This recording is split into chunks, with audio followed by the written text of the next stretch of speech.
मी प्रमोद मांडवे, जातीनं मराठा। या ठिकाणी जात सांगणं महत्त्वाचं आहे, कारण सांगली लोकसभेच्या निवडणुकीमध्ये जातीवरून प्रचार चालू आहे।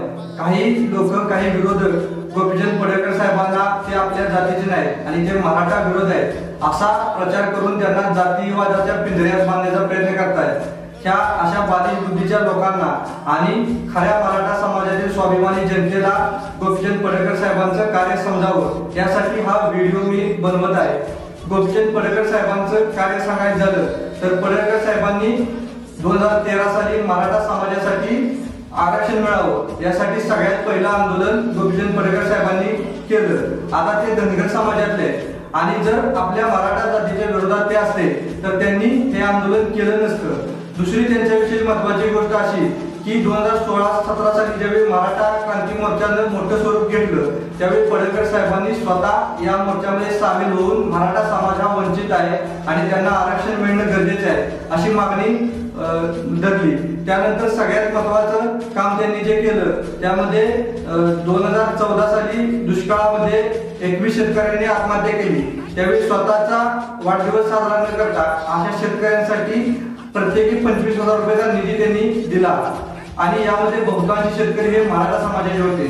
त्यानंतर आटपाडी तालुक्यात त्यांनी 18 किलोमीटर कॅनॉल हा स्वतःच्या खर्चातून आणि लोकसभातून उभा केला।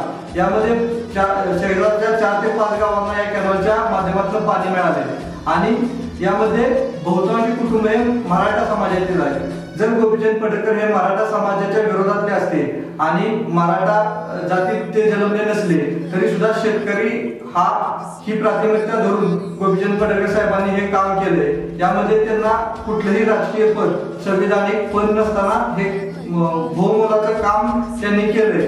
काही लोक त्यांना हे धनगर समाजाचे नेते आहेत आणि ते मराठा समाजाच्या विरोधात भूमिका घेतात असा खोटा प्रचार करतायत। माझा मराठा समाजातील शून्य नागरिकांना आणि तरुणांना मला सांगायचं आहे की गोपीचंद पडळकर साहेब हे मराठा समाजाच्या विरोधात नाही तर ते प्रस्थापित व्यवस्थेच्या विरोधात आहेत। आणि काही लोक असं सांगतायत की ते वंचित बहुजन आघाडीत कशासाठी गेले। आता वंचित बहुजन आघाडी ही काही लोकांच्या मध्ये फक्त दलितांची किंवा मुस्लिमांची आघाडी आहे, परंतु मला तुम्हाला सांगायचं आहे यासाठी तुम्ही वंचित बहुजन या शब्दाचा अर्थ समजून घ्यायला पाहिजे।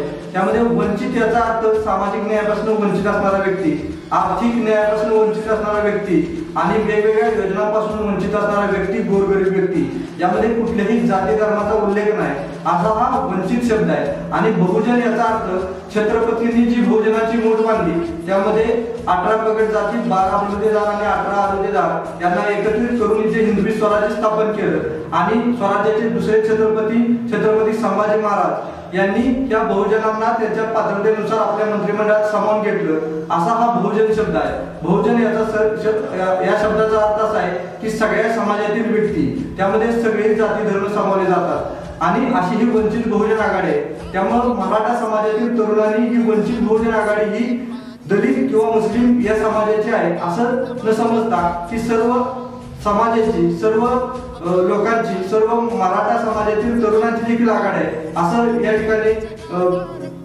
या व्हिडिओच्या माध्यमातून मला मराठा समाजातील आणि सर्व बहुजन समाजातील लोकांना सांगायचं आहे की तुम्ही गोपीचंद पडळकर साहेबांना जातीय दृष्टीने न बघता त्यांचं कर्म बघून मतदान करा। त्यांनी जे काम केले ते बघून तुम्ही त्यांना मतदान करा। त्यांची पुढची उद्दिष्टे बघा।